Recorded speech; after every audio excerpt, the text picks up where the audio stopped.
Tem coisa que político não aprende nunca. Subestimar Nicolas Ferreira é sempre um erro, e o ministro da Educação, Camilo Santana, descobriu isso da pior maneira possível.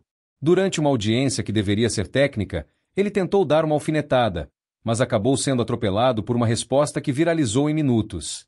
O que era para ser uma defesa das políticas do MEC transformou-se em um dos maiores constrangimentos públicos já enfrentados por um ministro no governo atual. O mais impressionante, Nicolas não apenas desmontou as justificativas como expôs uma série de dados que deixaram o plenário em silêncio. E o que ele disse no final? Ninguém esperava.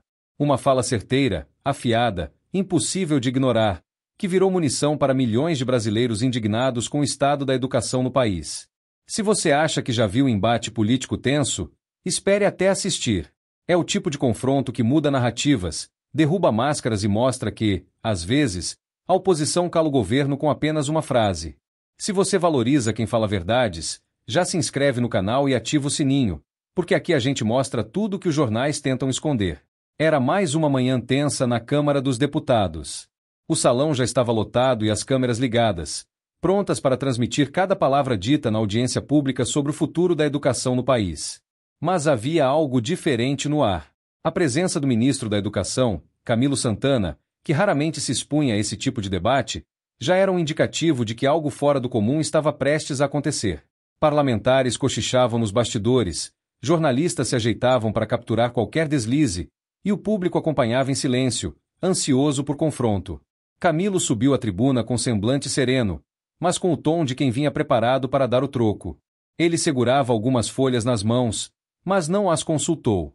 Olhou diretamente para os deputados à sua frente e começou. Não podemos permitir que discursos extremistas tentem desacreditar as políticas públicas que estão recuperando a educação brasileira. A frase, dita com calma cirúrgica, foi lançada como uma flecha. Não havia nomes, mas o alvo estava claro.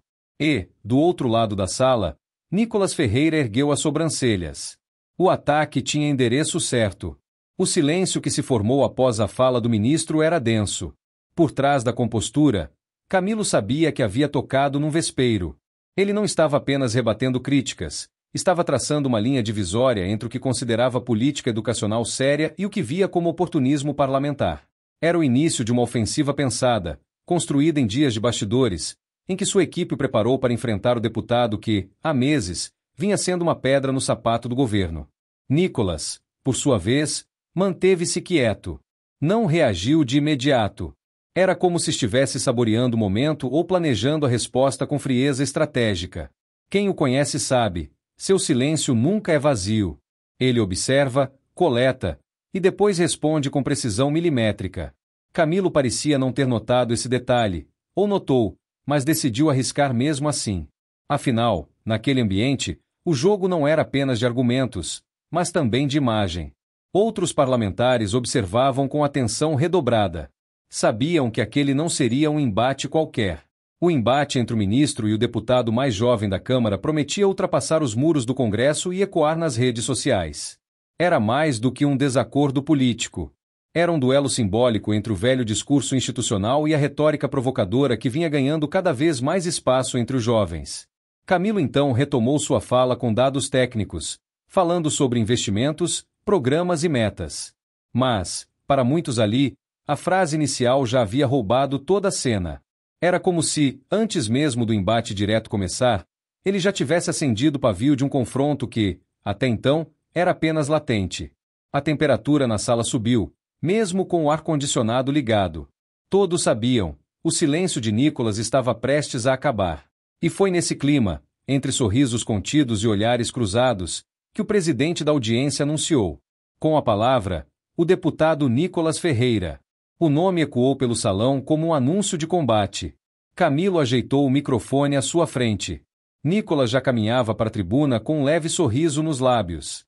O que viria a seguir? Ninguém estava preparado para ouvir. Viralizou com uma velocidade impressionante. Em questão de horas, hashtags com o nome de Nicolas Ferreira estavam entre os assuntos mais comentados do país.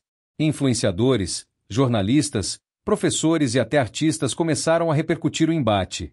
Uns com elogios, outros com críticas, mas quase todos reconhecendo: o jovem deputado havia imposto uma derrota simbólica ao ministro da Educação em rede nacional. Enquanto isso, no Palácio do Planalto, assessores monitoravam o impacto em tempo real. O semblante era de preocupação. A audiência que deveria mostrar um governo comprometido com a educação estava sendo lida nas redes como um fiasco comunicacional. Pior, como um episódio em que o governo levou uma lição pública, ao vivo, diante de milhões de brasileiros. Camilo Santana, por sua vez, evitou entrevistas após a audiência. Seu gabinete se limitou a soltar uma nota protocolar afirmando que o ministro defendeu com firmeza as políticas públicas educacionais e reafirmou o compromisso do MEC com a melhoria da qualidade do ensino no país. Mas para muitos, a nota era apenas um curativo em uma ferida aberta. Já Nicolas, fiel ao seu estilo, publicou um vídeo com trechos editados do embate, intercalando as falas do ministro com dados oficiais, gráficos e comentários ácidos. O material teve alcance imediato. Em menos de 24 horas, acumulava milhões de visualizações, compartilhamentos e curtidas. A legenda era direta: a verdade incomoda, mas alguém precisa dizê-la. O episódio se tornou um divisor de águas. Não apenas pela força do confronto, mas pelo que ele simbolizou. De um lado, um ministro com discurso institucional, preso aos protocolos de um governo que tenta se equilibrar entre ideologia e resultados. Do outro, um deputado que, com ou sem razão, domina a arte da retórica, da provocação calculada e da comunicação digital. No dia seguinte, colunistas políticos já falavam em efeito Nicolas. Um termo usado para definir o poder que ele tem de transformar audiências técnicas em palcos de desgaste para seus adversários. Muitos concordavam, Camilo subestimou. E pagou o preço. Dentro do Congresso, parlamentares começaram a repensar suas estratégias. Ficar calado diante de ataques já não era mais uma opção. O episódio deixou claro: quem hesita, perde. E quem domina as narrativas, mesmo que por um minuto, vence a batalha da opinião pública. O governo, por sua vez, começou a montar uma força-tarefa para blindar seus ministros em futuras audiências.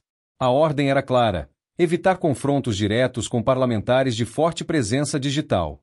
Mas para muitos, isso já era um reconhecimento de derrota. Um ministro da Educação não deveria temer um debate.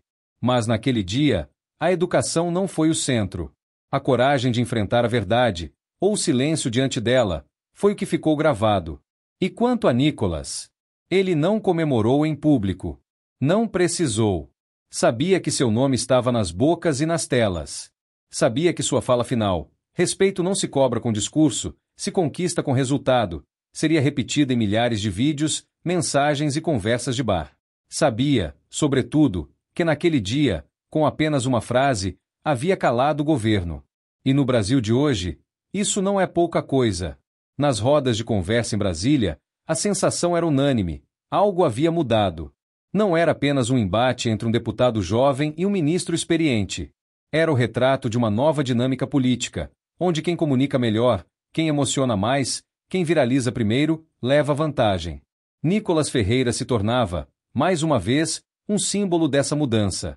Para seus apoiadores, um guerreiro incansável que ousa dizer o que muitos pensam, mas não tem coragem de expressar. Para seus críticos, um oportunista que reduz temas complexos a frases de efeito. Mas, gostando ou não, todos admitiam: ele sabia jogar o jogo. E o jogo, agora, não era mais no plenário. Era nas redes sociais, nos cortes de vídeo, nas lives, nos podcasts, nos reels de 30 segundos que dizem mais que horas de discursos técnicos. Era ali, no universo veloz e impaciente da internet, que a política real acontecia. E Nicolas era mestre nesse território. Enquanto isso, Camilo Santana mergulhava num momento de introspecção. Aquela audiência não havia sido apenas um tropeço. Era um alerta. A educação, tema central de sua pasta, estava sendo instrumentalizada em disputas narrativas que iam muito além da pedagogia. Ele, que sempre confiou nos números, percebeu que os números não comovem. E que no Brasil de 2025, a emoção vence a estatística. No MEC, a ordem foi rever a estratégia de comunicação. Uma equipe especial de media training foi contratada às pressas. Ministros passaram a receber roteiros prontos antes de entrevistas. Palavras como desempenho, meta e indicadores deram lugar a histórias, exemplos reais e sensibilidade. Mas o estrago já estava feito. E na política, quem sangra em público demora a cicatrizar.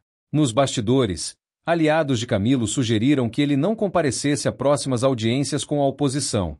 Não vale a pena, diziam. Eles querem palco. Mas o ministro sabia que fugir só confirmaria a narrativa de fraqueza. Ainda assim, sua presença na semana seguinte se tornou mais rara. E quando aparecia, era cercado de cuidados. Roteirizado. Controlado. Blindado. Já Nicolas seguia o ritmo contrário. Sua agenda explodiu. Foi convidado para entrevistas em programas populares, participou de podcasts conservadores, deu palestras em universidades particulares. Seu discurso era repetido como um mantra: não precisamos de ministros que leem relatórios. Precisamos de líderes que escutem o povo. E o povo escutava. De norte a sul do país, jovens repetiam suas falas. Professores indignados também. Não por concordarem, necessariamente, mas porque, de uma forma ou de outra, ele havia posto a educação no centro do debate. Ainda que fosse pelo confronto. Na Câmara, alguns partidos começaram a estudar estratégias para conter sua ascensão. Mas como conter alguém que se alimenta justamente da crítica? Como parar alguém que transforma cada tentativa de silenciamento em munição para mais um vídeo viral? Nicolas sabia disso. E por isso, não recuava. Ao contrário, avançava. Seu próximo alvo? O ministro da Cultura. E ele já havia deixado claro: se acham que calaram um leão, preparem-se para ouvir o rugido da próxima geração. E no fundo, Brasília sabia. O garoto de fala afiada e olhar desafiador não era mais só um fenômeno de rede. Era uma força política. E toda força que assusta, cedo ou tarde, tenta ser controlada. Ou destruída. Mas havia um problema. Quem tenta destruir Nicolas, acaba o fortalecendo. E talvez, por isso, ele siga em frente, impassível, como quem sabe que o Brasil cansou de esperar por heróis, e aprendeu a fabricar os seus. Naquela mesma noite, enquanto os holofotes da mídia ainda iluminavam os resquícios do embate entre Nicolas e Camilo, o Brasil seguia seu curso, dividido, atento, cansado. Uns comemoravam o soco retórico do jovem deputado como quem assiste a um gol no último minuto. Outros lamentavam o espetáculo vazio, onde a educação, mais uma vez, era apenas o pano de fundo para uma guerra de vaidades. Mas uma coisa era certa: o jogo tinha mudado. Não se tratava mais de quem sabia mais. Tratava-se de quem falava com mais força, de quem tocava o nervo, de quem fazia o povo parar os scroll no meio do caos digital. Camilo Santana voltaria à sua rotina técnica, à sua planilha de metas, aos seus relatórios bem encadernados.